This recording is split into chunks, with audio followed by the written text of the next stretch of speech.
বিশ্ববাজারে কমতে শুরু করেছে জ্বালানি তেলের দাম। যুক্তরাষ্ট্রের অপরিশোধিত জ্বালানি ডব্লিউটিআই এর দাম 0.38% কমে প্রতি ব্যারেল বিক্রি হচ্ছে $63.35।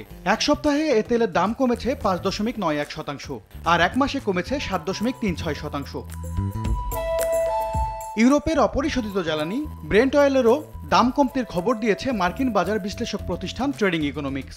একদিনে 32 সেন্ট দাম কমে শনিবার সকালে ব্যারেল প্রতি বিক্রি হচ্ছে $66.11। এক সপ্তাহে 5.11 আর এক মাসের ব্যবধানে দাম কমেছে 5.81%।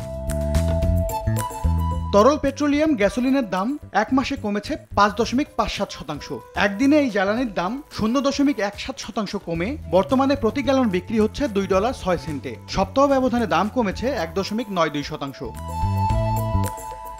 আন্তর্জাতিক বাজারে জ্বালানি তেলের দর পড়তির প্রভাব পড়েছে প্রাকৃতিক গ্যাসেও। প্রতি MMBTU প্রাকৃতিক গ্যাসের দর এক সপ্তাহে 2.84% কমে বিক্রি হচ্ছে $2.99। এক মাসের ব্যবধানে এই জ্বালানির দাম কমেছে 6.80%।